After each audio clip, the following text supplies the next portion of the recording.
एक की लड़की का रिश्ता राजा के लड़के के साथ तय हो गया था। विवाह के दिन ही मृत्यु कुमार हो चुकी थी। दोनों पक्षों से विवाह की खुशी जोरों से चली। दिन के सपने और अंतिम वह दिन आ ही गए जब राजा के लड़के का विवाह कुम्हार की बेटी के साथ हुआ था। विवाह से ठीक पहले राजा ने अपने बेटे की होने वाली पत्नी यासा कुम्हार की बेटी को अपने बेटे के साथ शुरू करने से लेकर शादी तक की सारी बातें बताईं कि कैसे 12 साल तक एक महात्मा की सेवा की गई। वीरध्वज को मिला था और आज सिद्ध महात्मा जी के बेटे की जिंदगी का आखिरी दिन है। सारी दास्तां बताओ। राजा बोला, सुनो बेटी, अब मेरे बेटे की जिंदगी तुम्हारे हाथ में कैसे है। अगर आज आधी रात तक तुम उसकी मौत की ताल दोगी तो फिर नया दिन शुरू हो जाएगा और वीरध्वज के ऊपर आई यह मौत के रूप में भारी विपदा टलेगी। राजा की पूरी बात सुनो। कुम्हार की बेटी का नाम था। एक बार तो राजा बोला, सुनो बेटी, अब मेरे बेटे की जिंदगी का आखिरी दिन तो एक बार फिर से एक अदम्य साहस के साथ वो राजा से, तुम मत करो, मेरे जीते जी मैं आपके बेटे को कुछ नहीं होने वाली। द प्राइज सीरीज शौर्यवती की बात सुन और उनके आशीर्वाद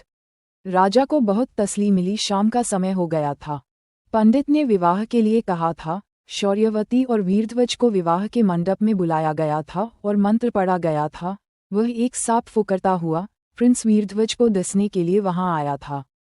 जैसे कि उनकी पूर्व संध्या आई थी तो चर्चनी प्लास्टिक की मूर्ति उनके पति के लिए निकली थी और सांप को पकड़कर उसके मुंह को अपने एक पैर के नीचे वाले कमरे में बैठा दिया।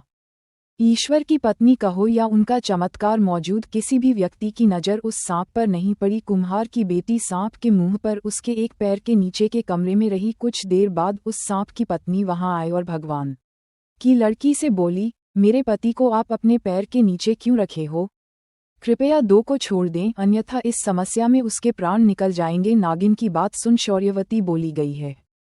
सांप के मुख के ऊपर से अपनी पैरी गाड़ियों को आज़ाद कर दिया। नागिन अपने वचन के अनुसार बिना किसी को कोई नुकसान पहुंचाए अपने नाग के साथ वहां से चली गई। कुम्हार की लड़की नागिन की चेतावनी से अधिक सतर्कता। बैठक में कुछ देर बाद शौर्यवती और वीरध्वज का विवाह ठीक हो गया। रात का पहला मोर्चा शुरू हो गया था जिसमें सूर्यावती ने महल के तट के बीच राजा के लड़के का पलंग डलावकर के साथ विवाह किया था।